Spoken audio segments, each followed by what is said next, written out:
दोस्तों नमस्कार, स्वागत है आपका यूट्यूब चैनल एबी टेक में। आज है 11 जनवरी 2026। सबसे पहले यहाँ पर देखिए अपडेट है कि जूनियर एडेड में 1515 शिक्षकों की नियुक्ति काउंसलिंग कल से। अशासकीय सहायता प्राप्त जूनियर एडेड हाई स्कूल की प्रधानाध्यापक और सहायक अध्यापक भर्ती 2021 के लिए 12 जनवरी से शुरू हो रही काउंसलिंग की प्रक्रिया 1 महीने तक चलेगी। 253 प्रधानाध्यापक और 1262 सहायक अध्यापक पदों पर चयन के लिए जो कट ऑफ सूची जारी की गई है, उसमें सहायक अध्यापकों के लिए विषयवार करीब दोगुना अभ्यर्थियों को काउंसलिंग के लिए बुलाया गया है। बेसिक शिक्षा निदेशक प्रताप सिंह बघेल ने काउंसलिंग के समय प्रस्तुत किए जाने वाले अभिलेखों की सूची जारी की है, जिसमें से प्रधानाध्यापक पद के अधिकांश अभ्यर्थियों के अनुभव प्रमाण पत्र बीएसए ने अनुमोदन न होने के कारण जारी नहीं किए। इससे अभ्यर्थी चिंतित हैं। काउंसलिंग की प्रक्रिया शिक्षा निदेशालय निषादगंज लखनऊ द्वारा कराई जाएगी। तो कुल मिला के कल से काउंसलिंग है। प्रधानाचार्य के बहुत से अभ्यर्थी हैं जिन्होंने काउंसलिंग अनुभव प्रमाण पत्र लगाया है, वो बीएसए द्वारा अनुमोदन न मिल पाने का उनका वेटेज नहीं मिल पाएगा। अगली देखिए अपडेट है कि TRE 4 में प्रश्नों का स्तर रहेगा कठिन, पहले से अधिक तथ्यात्मक प्रश्न पूछे जाएंगे। तो STT का रिजल्ट जारी होने के बाद अब छात्र छात्राएं चौथे चरण की शिक्षक नियुक्ति प्रक्रिया की तैयारी में लग गए हैं। एक्सपर्ट के अनुसार इस बार प्रतियोगिता काफ़ी कठिन होने जा रही है, क्योंकि पहले सीटें अधिक थीं, इसलिए प्रश्न हल्के पूछे जा रहे थे। धीरे धीरे प्रश्न मॉडरेट होते गए और अधिक तथ्यात्मक प्रश्न पूछे जाने लगे। चूँकि अब सीटें कम हैं और प्रतियोगी 5 लाख से अधिक रहने की उम्मीद है, इसलिए इस बार काफ़ी कठिन प्रश्न पूछे जाएंगे। मॉडरेट यानी तथ्यात्मक प्रश्नों की संख्या बहुत अधिक रहेगी, इसलिए जिनकी गंभीरता के साथ तैयारी रहेगी उन्हें ही सफलता मिलेगी। NCERT की पुस्तकें 9 से 12 तक गंभीरता से पढ़ने वाले एक्सपर्ट जो है सलाह दे रहे हैं, यही सफलता के द्वार खोलेंगी। तो अगर आप भी बिहार TRE 4 में आवेदन करने वाले हैं और नौकरी पाना चाहते हैं, तो आपको तथ्यात्मक प्रश्न पढ़ने पड़ेंगे। ठीक है, पेपर का लेवल काफ़ी मॉडरेट टू हार्ड रह सकता है। NCERT पुस्तकों की प्रेफरेंस दीजिए। जिस तरीके से TRE 1 वगैरह हुआ है, उस तरीके से अगर आप तैयारी करेंगे तो बड़ा मुश्किल होगा इस परीक्षा को क्वालिफाई करके जॉब ले पाना। यहाँ देखिए अपडेट है कि शिक्षा सेवा चयन आयोग के परीक्षा नियंत्रक को हटाने की मांग।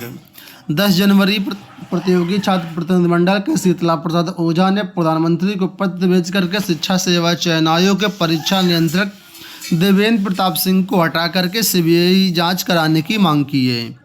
असिस्टेंट प्रोफेसर भर्ती की परीक्षा 16 और 17 अप्रैल को कराई गई, उसमें बड़ा भ्रष्टाचार देखने को मिला। शीतला प्रसाद ओझा ने कहा है कि परीक्षा नियंत्रक देवेंद्र प्रताप सिंह की नियुक्ति भी शिक्षा सेवा चयन आयोग के नियम के विरुद्ध है। भर्ती परीक्षा न कर भ्रष्टाचार करने का कार्य किया गया। जब प्रतियोगियों ने विरोध करना शुरू किया तो नोटिस जारी करके आपत्ति मांगी गई और आपत्ति का निस्तारण भी नहीं किया गया।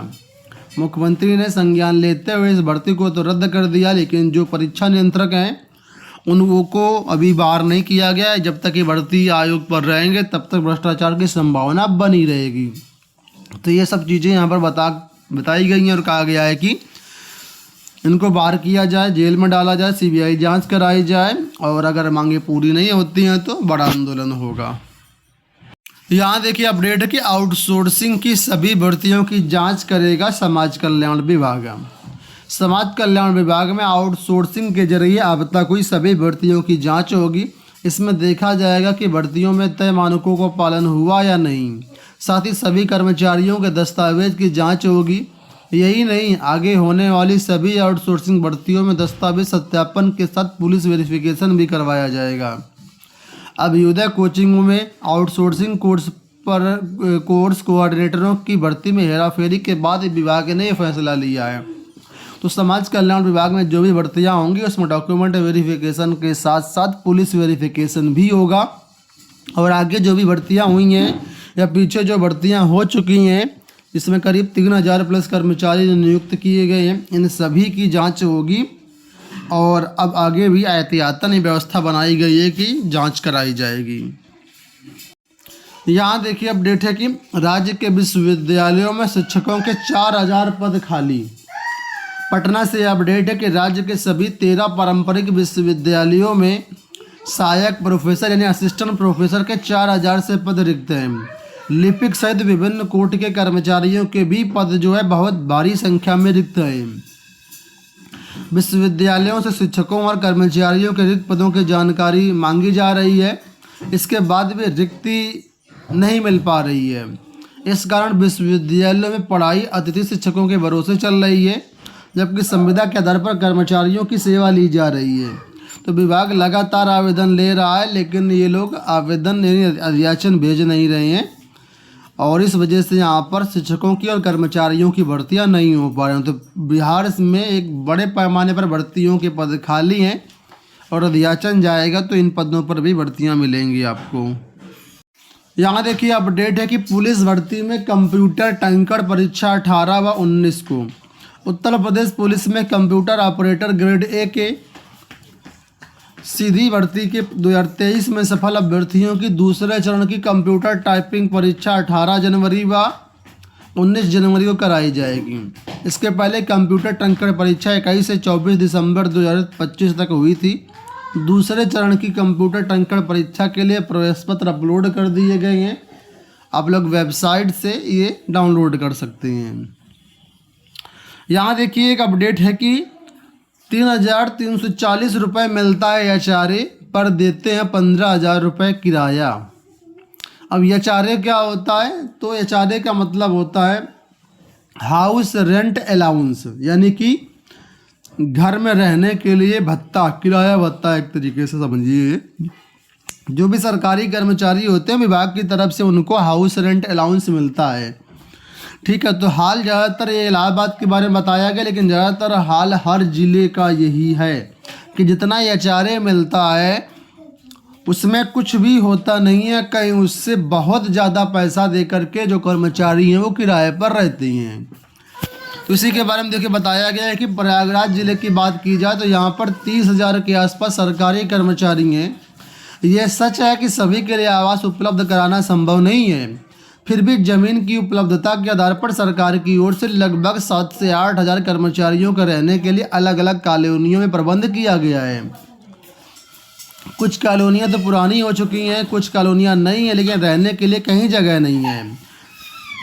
तो जो हाउस रेंट अलाउंस मिलता उसमें कुछ होता नहीं, वही बताया गया 3,340 रुपये एचआरए मिलता है और किराया देते हैं 15,000 रुपये। इस तरीके से हर ज़िले में हर जगह यही हाल है। अगर ग्रामीण क्षेत्रों में जो विद्यालय हैं टीजीटी पीजीटी के, वहाँ पर बात करें, कस्बे में जो बात करें, तो टियर 3 में जो एचआरए मिलता है वो 1,800 रुपये मिलता है, समझिएगा। और कहीं पर आज के डेट में सिंगल रूम भी आपको 1,800 रुपये का नहीं मिलेगा, 2,000, 3,000, 4,000, 5,000 के इस तरह के रूम सिंगल मिलते हैं। ठीक है, तो ये हाल है। इस पर जो है मॉडिफिकेशन की, अपग्रेड की ज़रूरत है। अंत में यहाँ पर अपडेट है कि यूपीएससी में अभ्यर्थियों के चेहरे एआई से पहचाने जाएंगे।